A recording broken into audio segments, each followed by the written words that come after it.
నమస్తే, welcome to Leo prime time debate. The most wanted Shahul Hameed, అదేవిధంగా కొల్లం గంగిరెడ్డి, వీళ్ళతో ఉన్నటువంటి ఒక వైసీపీకి సంబంధాలు, దీని గురించి మనతో మాట్లాడడానికి ఈరోజు లియో ప్యానెల్లో ఉన్నారు సీనియర్ జర్నలిస్ట్ సత్యమూర్తి గారు, అదేవిధంగా సీనియర్ జర్నలిస్ట్ కనకదుర్గ వడ్లమణి గారు. సార్ నమస్తే. నమస్కారం. నమస్తే సత్యమూర్తి గారు, వాస్తవానికి రాజకీయ నాయకులకు కావచ్చు, లేదంటే మిగతా రాజకీయ పదవులు ఉన్న వారికి కంపెనీల వాళ్ళతో ఉన్నటువంటి సంబంధాలు కావచ్చు, లేదా ఇతర రాష్ట్రాల్లో ఉన్నటువంటి ఒక రాజకీయ నేతలతో సంబంధాలు కావచ్చు, లేదా బాహ్య ఏదో వేరే దేశాలతో ఉన్నటువంటి సంబంధాలు అంటే మనం ఓకే, కానీ టెర్రరిస్టులు, నేరస్తులు, స్మగ్లర్లతో ఉన్నటువంటి రిలేషన్ని ఎలా చూడాలి సార్? అంటే ఎవరికి birds of A feather flock together అని, ఒకే రంగు రెక్కలున్న పక్షులన్నీ ఒక చోట చేరతాయని. క్రిమినల్స్ తోటే ఉంటారు, అందులో డౌటే ఉంది. మనకి ఒక ఇదేంటి అంటే, మనం అతి త్వరగా డబ్బులు సంపాదించాలంటే ఏం చేయాలి? తొందరగా కష్టపడకుండా ఏసీలో కూర్చొని చల్లగా ఉండి డబ్బులు సంపాదించాలంటే ఏం చేయాలి? ఏం చేయాలంటే స్మగ్లింగ్ చేయాలి. అదే చేస్తున్నారు. వీళ్ళకి అధికారం ఎందుకు అంటే ఎర్రచందనం స్మగ్లింగ్ చేయడానికి. ఈ మీరు చెప్తున్న షాహిల్ హమీద్ గురించి నాకు తెలియదు, కానీ ఈ కొల్లం గంగిరెడ్డి గురించి మాత్రం నాకు బాగా తెలుసు. రాష్ట్రం విడిపోయిన తర్వాత, అంటే అంతకుముందు కొల్లం గంగిరెడ్డి చరిత్ర చాలా ఉంది. రాష్ట్రం విడిపోయిన తర్వాత ఆంధ్రప్రదేశ్ రాష్ట్రానికి ఆదాయ వనరులు ఏం లేవు. హైదరాబాద్ కూడా తెలంగాణకి వెళ్ళిపోయింది కదా. అందుకని చంద్రబాబు నాయుడు ఏం ఆలోచించాడంటే, ఇక్కడ ఎర్రచందనం ఉంది, ఇది శేషాచలం అడవుల్లో తప్ప ప్రపంచంలో ఎక్కడా పండదు, మనం దీన్ని మార్కెటింగ్ చేసుకోగలిగితే మనకు అసలు రాష్ట్రానికి ఇంకా ఏమి అక్కర్లేదు, ఇదే 1,00,000 కోట్లు వస్తుంది అని పాపం ఆయన ప్లాన్ చేశాడు. ప్లాన్ చేస్తే ఇవన్నీ మేము అమ్ముకోవడానికి కానీ గవర్నమెంట్కి కాదని చెప్పి వీళ్ళు ఈ స్మగ్లర్లు అందరూ ఎదురు తిరిగారు. ఈ స్మగ్లర్లు అప్పటికే యథేచ్ఛగా చెట్లు కొట్టేసుకుంటున్నారు, అమ్ముకుంటూ ఉన్నారు. వాటిని పట్టుకొని, అంటే చాలా పోలీసులు కూడా, చాలామంది ఫారెస్ట్ వాళ్ళు కూడా చాలా ప్రాణాలకు తెగించి పట్టుకున్నారు. పట్టుకుని వాటిని ఆక్షన్ వేస్తే విపరీతంగా ఆదాయం వచ్చింది. దాంతో చంద్రబాబుకి ఈ ఆలోచన వచ్చింది, అచ్చా ఎర్రచందనం మొత్తాన్ని మనం పరిరక్షించుకుంటే మనకి రాష్ట్రానికి ఆదాయం వస్తుంది అని ఆయన ప్లాన్ చేస్తే, ఈ కొల్లం గంగిరెడ్డి లాంటి వాళ్ళు తెగబడి మొత్తం ఒక ఇంటర్నేషనల్ స్మగ్లర్ అతను ఉన్నాడు, అతని పేరు షాహుల్ హమీద్ అనమాట. ఇతనికి ఏంటి అంటే, ఈ శేషాచలం ఏరియా నుంచి ఎర్రచందనం దొంగలు కావాలి, ఎవరెవరిని ఆపరేట్ చేయాలా అని చూస్తే అంతకుముందు 2-3 ఆపరేట్ చేశాడు. చివరికి కొల్లం గంగిరెడ్డి దొరికాడు. ఈ షాహుల్ హమీద్ ఏం చేస్తాడు అంటే, అతనికి ఏం కావాలి అంటే, రాజకీయంగా పలుకుబడి ఉన్న వ్యక్తులు కావాలి. డబ్బులు ఉన్నాయి, డబ్బులు ఎంత కావాలన్నా అంత ఇస్తాడు, కానీ రాజకీయ పలుకుబడి కూడా ఉంటే అతని పని స్మగ్లింగ్ ఈజీ అవుతుందన్నమాట. మీకు ఒక చోట కాదు కదా, మీకు శేషాచలం అడవుల నుంచి దొంగలు కొట్టి తీసుకెళ్ళాలి, తమిళనాడుకి చేర్చాలి, అక్కడి నుంచి కంటైనర్స్లో ఎక్కించాలి, కంటైనర్స్లో ఏవో ఇవి ఉన్నాయి, యాలకులు ఉన్నాయి, లవంగాలు ఉన్నాయని ఏదో చెప్పి దాన్ని ఎక్కించాలి. ఆ స్కానింగ్ అన్నీ చేయాలి, చేస్తే తెలుస్తుంది కదా. ఆ స్కానింగ్ మిషన్లో అప్పుడు ఆపాలి, ఆ తర్వాత కంటైనరు సేఫ్గా షిప్ మీదకి చేరాలి, అక్కడి నుంచి వెళ్ళిపోవాలి. మరి ఇంత చేయాలి అంటే అధికార బలం కూడా ఉండాలి అని చెప్పి ఆ షాహుల్ హమీద్ అనే అతను క్రైమ్ పార్ట్నర్ల కోసం, పొలిటికల్ క్రైమ్ పార్ట్నర్ల కోసం వెతుకుతూ ఉంటే వీళ్ళందరూ దొరికారు. చక్కగా వాళ్ళతో కలిసి ఆ కొన్ని లక్షల కోట్ల రూపాయలు సంపాదించాడు ఆ షాహుల్ హమీద్ అనే వ్యక్తి ఎర్రచందనం స్మగ్లింగ్ మీద. వీళ్ళు ఈ కొల్లం గంగిరెడ్డి మొత్తం మెయిన్ కింగ్ పిన్. దాంతో ఏం చేశారు అంటే అప్పట్లో ఈ ఫారెస్ట్ వీళ్ళందరూ కూడా ఈ కొల్లం గంగిరెడ్డి కోసం వేట మొదలుపెట్టారు. వేట మొదలు పెడితే ఈ కొల్లం గంగిరెడ్డి ఏం చేసేవాడంటే ఈ తమిళనాడు నుంచి కూలీలు తీసుకొచ్చేసి వాళ్ళ చేతులకు తుపాకులు ఇచ్చి వదిలేవాడు.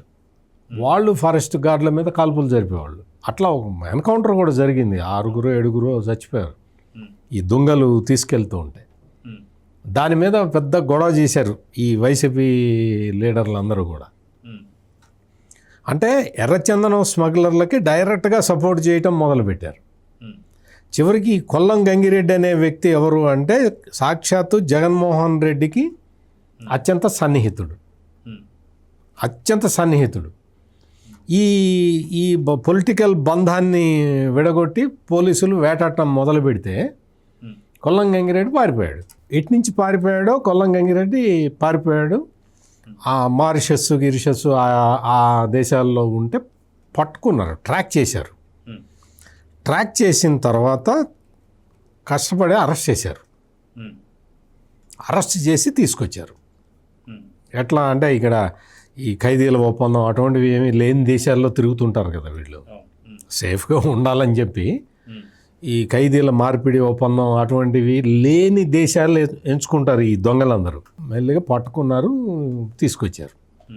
తీసుకొచ్చి కోర్టులో ప్రూవ్ చేస్తే పెద్ద పెద్ద లాయర్లు దిగారు. ఇప్పుడు మనం చూస్తున్నాం కదా ప్రతి కేసుకి పెద్ద పెద్ద లాయర్లు దిగుతున్నారో, అప్పట్లో కొల్లం గంగిరెడ్డిని కాపాడటానికి కూడా పెద్ద పెద్ద లాయర్లు దిగారు. చివరికి ఫైనల్గా అతనికి శిక్ష పడది, జైల్లో వేశారు. జైల్లో వేశారు. ఎర్రచందనం అక్రమ రవాణా దాదాపుగా తగ్గింది. మొత్తం తగ్గలేదు కానీ దాదాపుగా తగ్గింది. వీడు మెయిన్ పర్సన్ కొల్లం గంగిరెడ్డి. అంటే వీళ్ళకి వైసీపీకి సంబంధించిన ఈ జగన్మోహన్ రెడ్డి వీళ్ళకి మరి ఆదాయం కూడా తగ్గి ఉంటుంది. ఆ తర్వాత ఏమైందంటే 2019 ఎన్నికల్లో తెలుగుదేశం పార్టీ ఓడిపోయింది. ఓడిపోయి జగన్మోహన్ రెడ్డి ప్రమాణ స్వీకారం చేయంగానే మొట్టమొదట సంతకం పెట్టింది మీరందరూ అనుకుంటారు నవరత్నాల మీద సంతకం పెట్టాడు అది ఇది అనుకుంటారు మీరు. ఆయన ముందర సంతకం పెట్టింది ఈ కొల్లం గంగిరెడ్డిని విడుదల చేయటం మీద. ఆయన కాన్సన్ట్రేట్ చేసింది కొల్లం గంగిరెడ్డిని విడుదల చేయించడం మీద. విడుదల అయిపోయాడు, 3వ రోజు వచ్చేసాడు బయట. విడుదల అయిపోయాడు, బయటికి వచ్చేసాడు. బయటికి యథేచ్ఛగా ఎర్రచందనం స్మగ్లర్ని అంత కష్టపడి విదేశాల్లో పట్టుకొని తీసుకొచ్చి నానా తిప్పలు పడి చట్టం ముందర నిలబెట్టి అరెస్ట్ చేస్తే వదిలేశాడు. ఎందుకు వదిలేశావు? ఎందుకు వదిలేశావు? నీ బిజినెస్ పార్ట్నర్ కాకపోతే ఎందుకు వదిలేశావు? ఇది ప్రధానమైన ప్రశ్న. ఆ తర్వాత మొన్న 2024 ఎన్నికల్లో ఈ కొల్లం గంగిరెడ్డికి ప్రథమ శిష్యుడు ఒక అతను ఉన్నాడు. అతనికి జగన్మోహన్ రెడ్డి టికెట్ ఇచ్చాడు. జగన్మోహన్ రెడ్డి టికెట్, వాళ్ళ పార్టీ టికెట్, ఫ్యాన్ గుర్తు, బీఫామ్ ఇచ్చాడు. ఎర్రచందనం స్మగ్లరు ఆ ఏరియా మొత్తం నేను చూసుకుంటానని హామీ ఇచ్చేశాడు. టికెట్ ఇచ్చేశాడు. మొత్తం అంతా ఖర్చు పెట్టారు. ఎర్రచందనం డబ్బులే కదా. మొత్తం ఈ పెద్దిరెడ్డి రామచంద్రారెడ్డి, పెద్దిరెడ్డి మిథున్ రెడ్డి, వీళ్ళందరూ, ఈ చెవిరెడ్డి భాస్కర్ రెడ్డి, వీళ్ళందరికీ ఈ కొల్లం గంగిరెడ్డి చాలా దగ్గర సంబంధాలు. లేటెస్ట్గా ఈ ఒక డాక్యుమెంటరీ రిలీజ్ చేశారు జావా డిస్కవరీ వాళ్ళు. ప్లానెట్ కిల్లర్స్ అనే ఒక సిరీస్ ఆఫ్ ఇది చేస్తే ఇవన్నీ బయటకు వచ్చినాయి. ఇవి బయటకు అందులో ఈ మొత్తం అంటే ఈ ఎర్రచందనం అనేది మనకు ఎర్రచందనం శేషాచలం అడవుల్లో కొట్టుకుపోయారనుకోండి, మీకు ఎట తెలుస్తుంది, నాకెట తెలుస్తుంది, దాని విలువేంటో తెలియదు. ప్లస్ మీకేం నష్టం, నాకేం నష్టం? మనకు ఏదన్నా ధరలు పెరిగితే లేకపోతే గల్ఫ్లో యుద్ధం వచ్చి మన గ్యాస్ రాకపోతే మనకి బాధ అనిపిస్తుంది, కానీ మనకి ఎర్రచందనం కొట్టుకుపోతే మనకేం బాధ అనిపిస్తుంది అంటే మనకి తెలియదు కదా. ఆ సబ్జెక్టు కూడా చాలామందికి తెలియదు కదా. అందుకని దాని మీద కన్నేశారు వీళ్ళు. ప్రమాదం ఏంటి అంటే శేషాచలం అడవుల్లో మాత్రమే పెరిగే ఈ ఎర్రచందనం చెట్ల వల్ల ప్రకృతి కాపాడబడుతూ ఉంటుంది. మొత్తం ప్రకృతి మొత్తానికి అవి చాలా ఇంపార్టెంట్ ఇదనమాట. ఆ సెగ్మెంట్ లేకుండా చేస్తున్నారు వీళ్ళు. అందుకని దాని మీద ఈ జావా డిస్కవరీ వాళ్ళు ప్లానెట్ కిల్లర్స్ అని ఒక సిరీస్ ఆఫ్ డాక్యుమెంటరీస్ తయారు చేశారు. చేస్తే అందులో ఈ జగన్మోహన్ రెడ్డి వీళ్ళకి సంబంధించిన వీళ్ళందరూ కొల్లం గంగిరెడ్డి వీళ్ళ పేర్లన్నీ బయటకు వచ్చినాయి. బయటికి వచ్చిన తర్వాత మామూలుగా నిజంగా సంబంధం లేకపోతే ఏం చేయాలి? గమ్మును కూర్చోవాలి. ఆయన ఎవరో డాక్యుమెంటరీ తీసుకున్నాడు, మనకేం సంబంధం అని. కానీ మీరు తిప్పి చూడండి, సాక్షి పేపర్ తిప్పి చూడండి, దీంతో మాకు సంబంధం లేదు, ఇదంతా పచ్చముఖ ప్రచారం, పచ్చమంద ప్రచారం అని వేశారు. నీకెందుకు? ఇప్పుడు షాహుల్ హమీద్ గురించి డాక్యుమెంటరీ తయారు చేస్తే, కొల్లం గంగిరెడ్డి గురించి డాక్యుమెంటరీ తయారు చేస్తే నీకేంటి ప్రాబ్లం?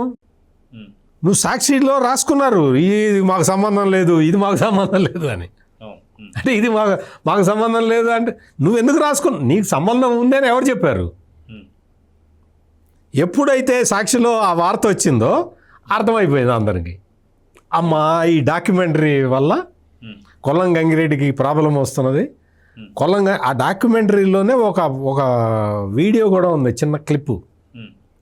జగన్మోహన్ రెడ్డితో కొల్లం గంగిరెడ్డి ఉన్న వీడియో క్లిప్ ఉంది, ఫోటో కాదు. ఫోటో అయితే మార్ఫింగ్ చేసి పెట్టారు అనొచ్చు. ఆ స్టేజ్ మీద చాలామంది ఉన్నారు, కొల్లం గంగిరెడ్డి జగన్మోహన్ రెడ్డి సన్నిహితంగా ఉన్న వీడియో కూడా ఈ డాక్యుమెంట్లో వేశారు. వాళ్ళతో నాకు ఫ్రెండ్షిప్ కూడా ఉందని కూడా చెప్పేసి అసలు వాళ్ళందరూ మా వాళ్ళు అని కూడా చెప్పాడు. అన్నీ చెప్పిన తర్వాత ఇప్పుడు ఇది పచ్చమూక రాసుకుంటున్నది, పచ్చమంద రాసుకుంటుంది. పచ్చమందో ఎర్రమందో రాశారు కదా, నీ గుట్టు అయితే బయట పెట్టారు కదా.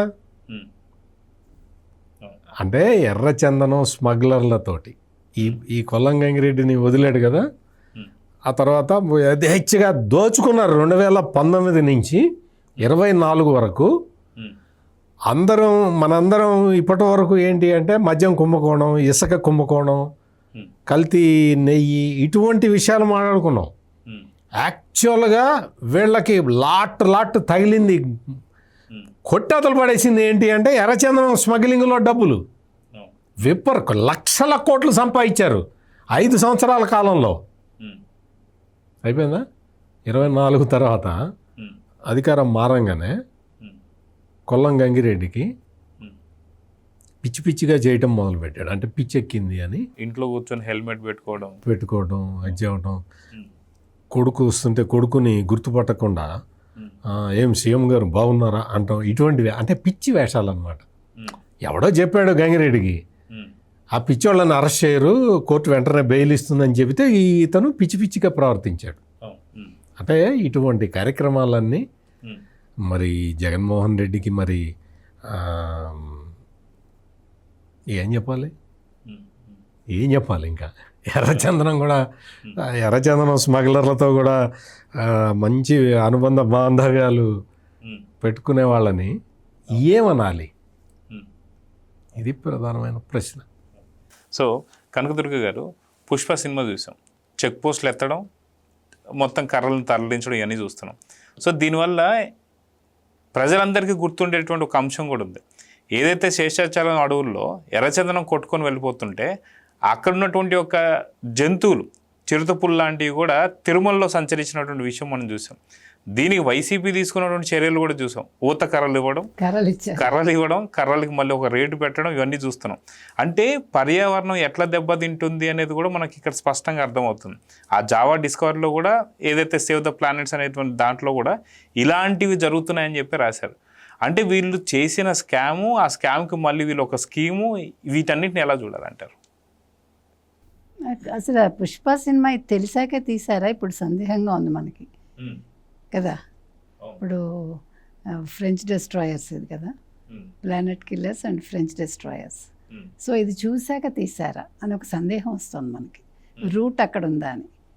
ఇందాక సత్యమూర్తిగా చెప్పేట్టుగా మనకి అందులో క్లియర్గా ఏమనాలి, డీజీపీ మాట్లాడుతున్నారు. అందులో ఆయన క్లియర్గా చెప్తున్నాడు అంతా అసలు ఎట్లా తప్పించుకున్నాడు, కొల్లం గంగిరెడ్డిని ఎలా పట్టుకున్నాం మేము, అవన్నీ చెప్తుంటే వాళ్ళు మలేషియా ఎలా వెళ్ళిపోయారు, అసలు షాహుల్ హమీద్ అనేవాడు అతను ఎట్లా కన్ను వేశాడు ఆంధ్ర మీద. ఇప్పుడు మీకు ఒకటి ఇప్పుడు అర్థమై ఉంటుంది, వాళ్ళు మనకి పూర్తిగా అర్థమైంది. మనం ఇంతకాలం అనుకున్నాము తిరుమల మీద కన్ను వేయడానికి అంటే ఏదో ప్రసాదం ఇది చేశారు, లేకపోతే లడ్డు కల్తీ చేశారు. ఇవి కాదు, వీటితో పాటు మెయిన్ టార్గెట్ ఎర్రచందనం. అంతకు మించి అసలు ఇది ఏమనాలి, మనం లెక్కల్లో చెప్పలేమన్నమాట. 1 టన్ను 25 లక్షలు ఉంటుందిటండి ఎర్రచందనం. ఏ గ్రేడ్ అయితే 60 లక్షలు, అదే గ్రేడ్స్ ఉంటాయి. అంటే దాని మీకు మామూలుగా చెట్లకి ఏంటంటే వాటి వయసును బట్టి ఆ కణుపుల ద్వారా అవన్నీ చెప్తారనమాట. అదొక లెక్క ఉంటుంది వాళ్ళకి. సో దాని ప్రకారం దాని రేట్ నిర్ణయిస్తారు. సో ఇక్కడ మనం చూసుకుంటే కనుక అయితే ఆ షాహుల్ హమీద్ అనేవాడు చైనాకి ఎక్స్పోర్ట్ చేసేవాడు. ఇక్కడ నుంచి అంటే చిత్తూరు, నెల్లూరు అండ్ దెన్ తిరుపతి. ఇక్కడ నుంచి మీకు చైనా అంటే అతను షాహుల్ హమీద్కి వెళ్ళిపోయేది. అతను చైనాకి ఎక్స్పోర్ట్ చేసేవాడు. ఇది ఎందుకు ఏం చేస్తారు ఎర్రచందనం అంటే ఒక ఫర్నిచరే కాకుండా వాయిద్య పరికరాలు దీంతో తయారు చేస్తారు. కాస్మెటిక్స్ కూడా కొన్నింటికి వాడతారు. ఎర్రచందనం అనేది చాలా కాస్ట్లీ ఇది కదా, అది చాలా సాఫ్ట్వుడ్, చాలా బాగుంటుంది కూడా. మీకు అసలు దాన్ని షైనింగే బాగుంది. మన వాళ్ళు పూర్వకాలం అంతా ఇళ్లలో మంచాలు ఇవన్నీ అవే ఉంటాయి మీకు, ఫర్నిచర్ అంతా కూడా పాత ఇళ్లలో కూడా. సో నేను అనేది ఏంటంటే ఈ షాహుల్ హమీద్ అనేవాడితోటి అసలు ఇక ఎర్రగంగిరెడ్డికి ఎట్లా పరిచయం అయిందని ఇది అసలు ఊహించలేని విషయం. అంటే వాళ్ళ నెట్వర్క్ ఇతను పట్టుకుని ఇతని ద్వారా చేయించటం, ఇదంతా జగన్మోహన్ రెడ్డికి తెలియటం, ఫస్ట్ సంతకం అసలు ఎర్రగంగిరెడ్డిని విడిపించటం, ఏంటిది అసలు ఇంతకంటా మించిన సినిమా. అంటే పుష్ప సినిమాకి ఇది రూటా. సుకుమార్ అక్కడి నుంచి తీసుకున్నాడు ఆ సినిమా కథ ప్లాట్. అంటే ఇవన్నీ కూడా ఆలోచించాల్సిన అంశాలండి. కాకపోతే ఇప్పుడు మనకు కావాల్సింది ఏంటంటే గంగిరెడ్డి ఏం చేస్తున్నాడు, కూటమి ప్రభుత్వం గంగిరెడ్డిని అరెస్ట్ చేయిస్తుందా లేదా, ఇది కావాలి. ఎందుకంటే ఇలాంటి వాళ్ళని మనం జాలిపడో అయ్యో నిజంగా పాపం మెంటలెక్కిందేమో, వాళ్ళకి ఏం మెంటలెక్కదు, డబ్బు మదం ఎక్కుతుంది అంతే తప్ప మెంటల్ ఎక్కినట్టు నటించి మీ ఇందాక సత్యమూర్తి గారు చెప్పినట్టుగా ఈ కొల్లం గంగిరెడ్డికి అయితే పిచ్చి పట్టలేదండి, పిచ్చి పట్టినట్టు నటిస్తున్నాడు. సో ఈ కొల్లం గంగిరెడ్డి అనే అతను యాక్చువల్గా నటిస్తున్నాడు అంటే మరి వెనకాల ఎవరున్నారు, ఇది కూడా జగన్మోహన్ రెడ్డి ప్లాన్. నువ్వు ఇలా నటించు, నీకెందుకు నేను లాయర్ని ఏర్పాటు చేస్తాను, నేను అరెస్ట్ కాకుండా చూస్తాను అని చెప్పారా. అసలు కొల్లం గంగిరెడ్డికిను జగన్మోహన్ రెడ్డికి రిలేషన్ కూడా ఏమైనా ఉందా మనకు తెలియంటే, ఇది వ్యాపార లావాదేవీలే కాకుండా ఇప్పుడు మొత్తం ఈయనకు సంబంధించి మొన్న ఎలక్షన్ ఖర్చులు కూడా కొంత ఏమైనా ఇచ్చాడా, అసలు ఈ కొల్లం గంగిరెడ్డి పార్టీ అంటే ఇందులో ఉండే అతనితో ఉండే సంబంధ బాంధవ్యాలు ఏంటి, అసలు ఇవాళ ఇది బయటికి రావటం వల్ల ఇందాక సత్యమూర్తి గారు చెప్పినట్టు సాక్షి వాళ్ళు ఎందుకు గుమ్మడికాయల దొంగ భుజాలు తడుకుంటున్నారు, మాకు సంబంధం లేదు అంటే మీరు కోర్టుకు వెళ్ళొచ్చు కదా. సంబంధం లేనప్పుడు పేపర్లో మాకు సంబంధం లేదు అని మీరు ఏదో ఇంపోజిషన్ రాస్తారు చూడండి స్కూళ్ళల్లో, అట్లా ఇంపోజిషన్ రాసే కంట చక్కగా మీరు వెళ్ళి కోర్టులో కేసు వేసి జగన్మోహన్ రెడ్డికి కొల్లం గంగిరెడ్డికి సంబంధం లేదు, జగన్మోహన్ రెడ్డికి కొల్లం గంగిరెడ్డికి ఎర్రచందనంతో సంబంధం లేదు, చక్కగా మీరు ప్రూవ్ చేసేస్తే ఇంకా మళ్ళీ సాక్షి పేపర్ వేస్ట్ చేసుకోకర్లా, ఖర్చు కూడా తగ్గుతుంది. అంటే ఈ స్మగ్లర్లు కావచ్చు, హంతకులు కావచ్చు, వీరికి ఉన్నటువంటి ఒక మిత్రులు కావచ్చు, అంతా ఇలాంటి వారే ఉండేవాళ్ళు నిజంగా రాజకీయాల్లో అవసరమా, ప్రజా సేవకులుగా వీళ్ళు అవసరం అంటారు? ప్రజా సేవకులు ఆ పదానికి అర్థం ఏంటండి, ప్రజా భక్షకులు వీళ్ళు, అర్థమైందా, ప్రజల సొమ్ముని భక్షించే వాళ్ళు వీళ్ళు. ప్రజా సేవకులు అంటే ఓ చంద్రబాబు నాయుడు, ఓ పవన్ కళ్యాణ్, కొంతమంది ఉంటారు, ఓ ప్రధాని మోదీ, కొంచెం అలాంటి వాళ్ళని చెప్పుకుంటే కొంచెం మన స్టేచర్ కూడా కాస్త పెరుగుతుంది. అంతేగాని వచ్చిందే దోచుకోవటానికి, మనం ఫస్ట్ నుంచి చెప్తున్నాం దోచుకోవడానికే వీళ్ళు పుట్టారు అని. మనం కొత్త వస్తున్నాయి చూడండి, ఇంకా ఇక్కడితో ఆగదు, ఇంతకు మించి అన్నాం కదా, ఆ ఇంతకు మించి వాళ్ళ ఎర్రచందనం. అసలు ఇలాంటి వాళ్ళని మళ్ళీ ఎన్నుకోవడం ఏంటండి, అలాంటి పాడు పని I don't think so Andhra Pradesh ప్రజలు చేస్తారని. ఇవి మీరు విస్తృతంగా ప్రచారం చేయాలి, డాక్యుమెంటరీస్ తయారు చేసి. ఇదివరకు సినిమా హాళ్ళలో మనకి మధ్యలో ఇంటర్వెల్లో వేసేవాళ్ళు చిన్న చిన్న రీల్స్ లాగా, అలా వేయించండి. ఈ కొల్లం గంగిరెడ్డి హిస్టరీ ఇలాంటివి తప్పకుండా వేయించాలండి. ఎందుకంటే ఇవాళ అసలు ఏమేమి డెస్ట్రాయల్ జరిగాయి 2019 to 24 చరిత్రలో నిలిచిపోయే ఈ అంశాలన్నింటినీ మీరు క్రోడీకరించి చక్కగా ఒక చిన్న షార్ట్ ఫిల్మ్ తీసి ఊళ్ళలో ప్రదర్శించండి, తప్పే ఉంది కదా. అంటే మహాపాపం నిజం అనే బ్యానర్ లాగా, బ్యానర్ కంటే కూడా మీరు చక్కగా వేసి మంచిగా మీరు ప్రదర్శన చేశారంటే ప్రజలకు బాగా అర్థమవుతుంది, వాళ్ళు మళ్ళీ తప్పు చేయరు. అంటే 11 సీట్లు కూడా ఇవ్వరు, అది నేను చెప్పేది. అలాంటి మహాపాపం చేయరు. అవును. సో సత్యమూర్తి గారు, వీరప్పన్ గతంలో మనం చూస్తే ఒక స్మగ్లర్. సో తను కొంత దోచుకున్న, కొంత ప్రజలకు పెట్టేవాడు, కొంత ఏమంటారు అనమాట అక్కడ ఉన్నటువంటి పల్లెటూళ్ళలో కొంచెం సాదేవాడు అని చెప్పేసి చాలా వరకు వింటున్నాం. సో ఇక్కడ మనం చూసుకునేసరికి అంతకు మించినటువంటి వాళ్ళని చూస్తూ ఉన్నాం. ఇందాక కొల్లం గంగిరెడ్డి మార్షల్స్ కావచ్చు, అక్కడికి వెళ్ళిన తర్వాత కూడా పోలీసులు గుర్తుపట్టకుండా ఉండడానికని హెయిర్కి కూడా ఒక తెల్ల కలర్ వేసేసుకొని అసలు పూర్తిగా షేప్ అవుట్ అయిపోయి షేప్ అంతా మార్చేసి అందరినీ కూడా తప్పుదో పట్టించాలని చెప్పి చూడడం. మళ్ళీ ఇందాక మీరు అన్నట్టు అరెస్ట్ చేసి వచ్చిన తర్వాత జగన్మోహన్ రెడ్డి వచ్చిన కరెక్ట్ 3 రోజులకే బయటికి రావడం, తర్వాత మళ్ళీ కూటమి ప్రభుత్వం వస్తుందంటే పిచ్చెక్కినట్టు యాక్టింగ్ చేయడం. సో ఇవన్నీ కూడా అసలుకి ఇంత పెద్ద ఎత్తున బరి తెగించి ఇన్ని వేల కోట్లు, ఇన్ని లక్షల కోట్లు దోచుకుంటున్నారంటే తిరిగి ఇవ్వాల్సిన అటువంటి అవసరం ఉందా లేదంటే ఏం చెప్తారు? అసలు అది ఆ డిస్కషన్ అవసరం లేదు. ఎందుకు అంటే ఇప్పుడు ఈ ఎర్రచందనం స్మగ్లర్లతో కలిసి సంబంధ బాంధవ్యాలు పెట్టుకొని మొత్తం లక్షల కోట్లు కొట్టేసే వీళ్ళకి ఇంకా ఏముంటుంది, ఉచ్చం నీచం ఏముంటుంది? వీళ్ళకి కావాల్సింది డబ్బు డబ్బు డబ్బు డబ్బు. అధికారంలోకి వచ్చేది ఎందుకు అంటే డబ్బు సంపాదించడానికి. అధికారం రావడానికి ఏంటి అంటే డబ్బులు ఖర్చు పెట్టు, ఆ సంపాదించిన అక్రమ సొమ్ము అంతా ఖర్చు పెట్టడం, మళ్ళీ సంపాదించడం, ఇదే గోల తప్ప అసలు ఎవడైనా కానీ ఎర్రచందనం స్మగ్లర్ తోటి ఎవడన్నా సంబంధాలు పెట్టుకుంటాడా? ఎర్రచందనం స్మగ్లర్లని గవర్నమెంట్లో ఉన్నవాళ్ళు ఆపాలి కదా. మీరు చెయ్యండి అని చెప్పి నేను మీకు ఎందుకు, నేను తమిళనాడు ముఖ్యమంత్రితో కూడా నేను మాట్లాడతాలే అని చెప్తాడా?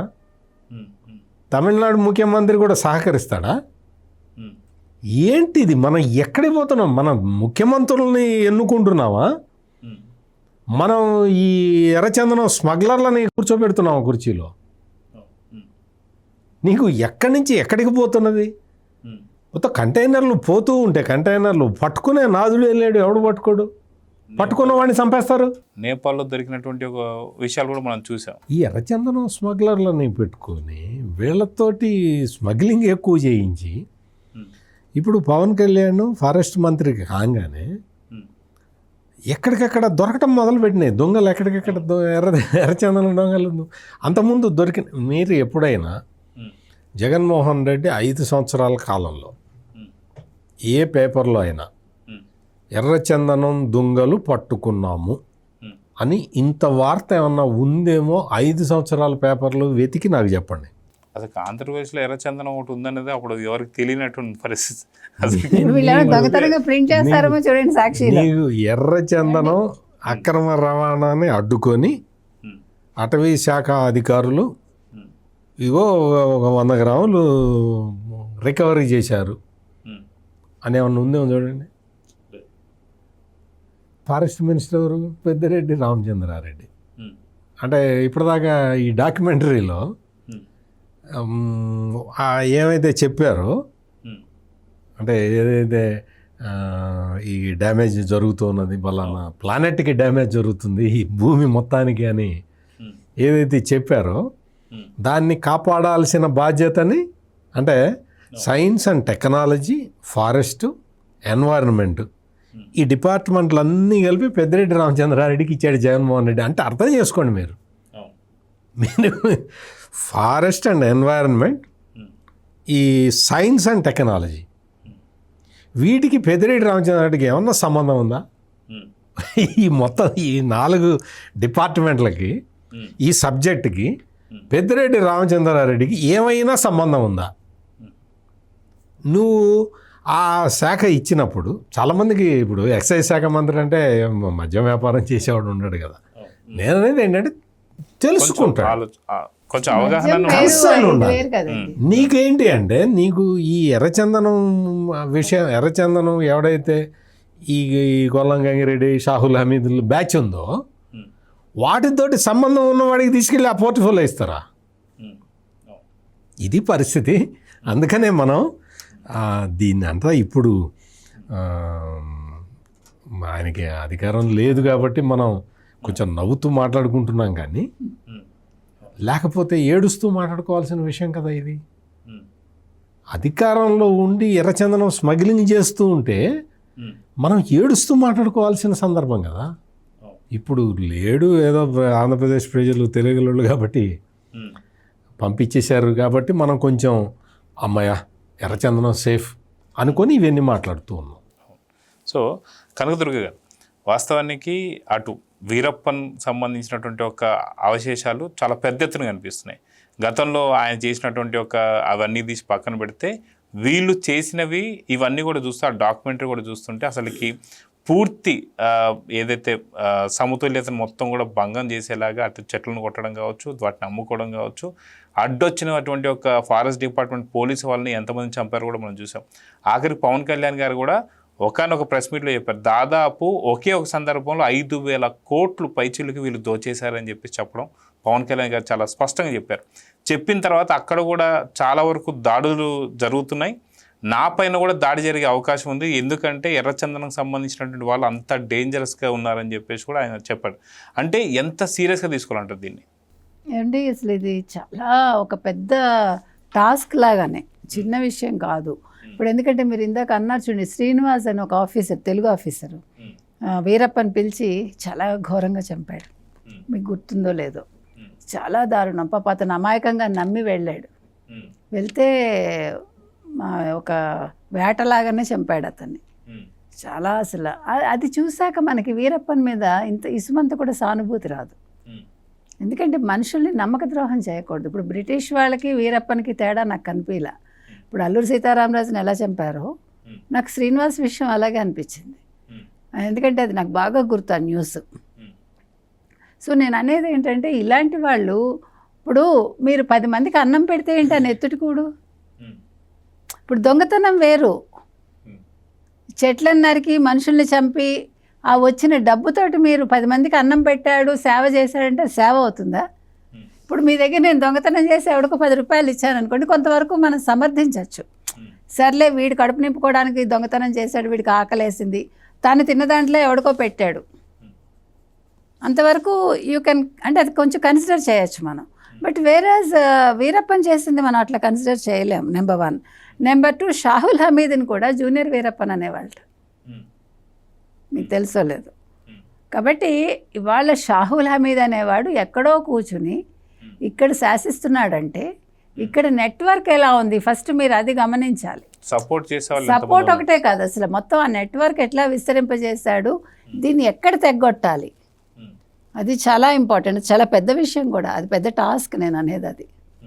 ఎందుకంటే అతనికి ఇది ఒక ఏమనాలి క్యాన్సర్ లాగా అట్లా వ్యాపించి ఉంటుంది.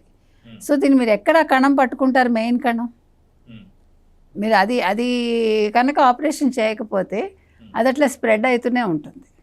కాబట్టి ఇవాళ ఇంకా ఎవరెవరు చేస్తున్నారు, ఇప్పుడు ఈ కొల్లం గంగిరెడ్డి ఏ రకంగా ఇంకా హెల్ప్ చేస్తున్నాడు, ఇవాళ కొల్లం గంగిరెడ్డి ఇంకా బయట ఎందుకున్నాడు, చాలా ముఖ్యం అది. ఇప్పుడు 2.5 సంవత్సరాలు అయిపోతుందిగా ఈ ప్రభుత్వం వచ్చి, ఆల్మోస్ట్ మరి 2 సంవత్సరాలు లేకపోతే ఏదైనా కూడా ఇంకా అతను ఎందుకు బయట ఉన్నాడు ఇప్పటికైనా.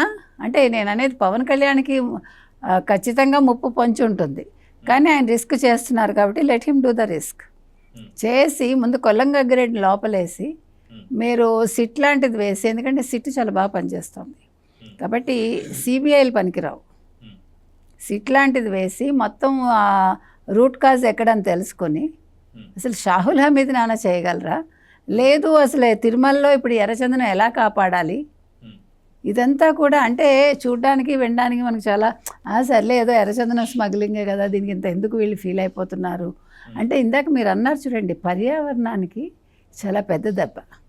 ఇవాళ చిరుతపులి బయటకు వచ్చింది అంటే మనుషుల మీద దాడి చేయడానికి ఎందుకు వస్తుంది, అది దానికి అక్కడ ఆవాసం లేకపోతే వస్తుంది. మీరు కర్రలు ఇస్తాము, చంపండి, కొట్టండి, కర్రకి 100 రూపాయలు ఇవ్వండి అంటే నువ్వు ఎంత పనికి మాలిన వాడివి అనేది అర్థమవుతుందిగా ఒక మంత్రిగా. అంటే నీ చేతకాంతనంటే మేము చెట్లు కొట్టేస్తాము, జంతువులు బయటకు వచ్చేస్తాయి, మీరు వాటిని కొట్టి చంపండి, కర్రకు మేము 100 రూపాయలు వసూలు చేస్తాము. ఒక మంత్రి చెప్తాడా? అసలు ఆ మంత్రి బుద్ధున్నవాడేనా? మీకెందుకు మీ ప్రాణాలు?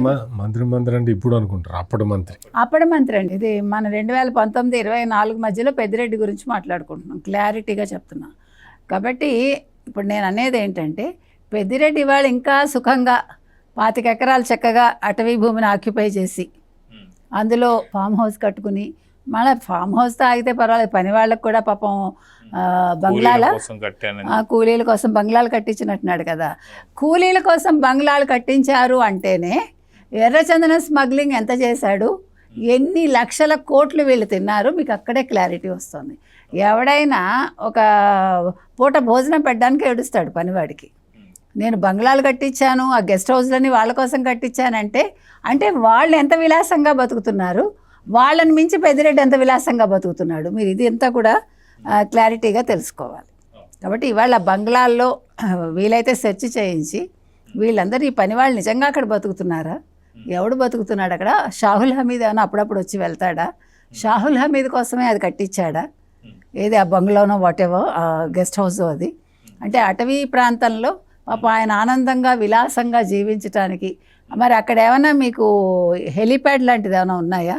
ఇవన్నీ కూడా సెర్చ్ చేయండి. ఇది చిన్న విషయం కాదు. మీరు కుక్కలను పంపిస్తారా అంటే, ఈ కుక్కలు సిబిఐ వాళ్ళ దగ్గర ఉండేవి అలాంటివి, వాసన చూసే వాటిని. అంటే ఇది ఇప్పుడు మీరు ఇప్పటి నుంచి దృష్టి పెడితే కనీసం 6 నెలల ఏడాది పట్టచ్చు, కానీ దీన్ని తుదముట్టించాల్సిన బాధ్యత మాత్రం పవన్ కళ్యాణ్ మీద ఖచ్చితంగా ఉంది. సో ఫైనల్గా మీరు ఏమని చెప్పాలనుకుంటున్నారు? అంటే వీళ్ళకి అక్రమ సంపాదనకి అలవాటు పడిపోయిన బ్యాచ్కి వీళ్ళకి ఉచ్చం నీచం లేకుండా ప్రవర్తిస్తూ ఉన్నారు. ఒక్కొక్కటి బయటకు వస్తూ ఉంటే అమ్మ ఇట్లా జరిగిందా అనుకోవాల్సిన పరిస్థితి.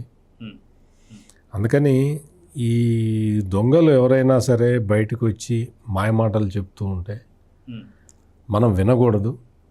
వాడి యాంటిసిడెంట్స్ ఏంటో తెలుసుకోవాలి. ఏ రకంగా తండ్రి పేరు చెప్పి లేకపోతే తల్లి పేరు చెప్పి ప్రజల్ని మభ్యపెట్టి కావలించుకొని ముద్దులు పెట్టుకొని తను ఏదో ప్రేమ కురిపిస్తున్నట్టు ఉండేవాళ్ళు మళ్ళీ ఇప్పుడు వస్తారు, మళ్ళీ పాదయాత్రకి మళ్ళీ వస్తారు, మళ్ళీ సేమ్ సీన్స్ రిపీట్ చేస్తారు. మీరు మిమ్మల్ని కావలించుకొని ముద్దు పెట్టుకుంటారు. మీరు కరిగిపోతే మీ జీవితం ఖతం. ఇప్పటికీ ఒకసారి దెబ్బతిన్నారు, ఒకసారి దెబ్బతిని 30 ఏళ్ల పాటు మళ్ళీ ఇది లేకుండా అయిపోయింది. ఇప్పుడు మళ్ళీ పాదయాత్రకి వచ్చి పాదయాత్ర తర్వాత అధికారంలోకి రావడానికి ప్రయత్నం చేసి మనం చేసేది ఏంటంటే ఎర్రచందనం స్మగ్లింగ్. ఇటువంటి దారుణమైన మనుషుల్ని అసలు అతనికి ఆ విజయేందర్ రెడ్డి అనే ఒక ఎర్రచందనం స్మగ్లర్కి కేసులు ఉన్న వ్యక్తికి టికెట్ ఇచ్చిన పార్టీని మనం గుర్తుపెట్టుకోవాలి. ఎర్రచందనం స్మగ్లర్లకి టికెట్ ఇచ్చేసి అంటే ఏంటి, నువ్వు నెక్స్ట్ ఏం చేస్తావు, లైసెన్స్ ఇచ్చేస్తావు కొట్టుకోండి అని. అంటే చేసింది అదే, నువ్వు 2019 నుంచి 24 వరకు నువ్వు చేసింది అదే, మళ్ళీ అదే చేయటానికి నువ్వు నీ ప్రయత్నం, నీ పార్టీ, నీవి ఇవన్నీ కూడా. అందుకని ప్రజలారా తస్మాత్ జాగ్రత్త.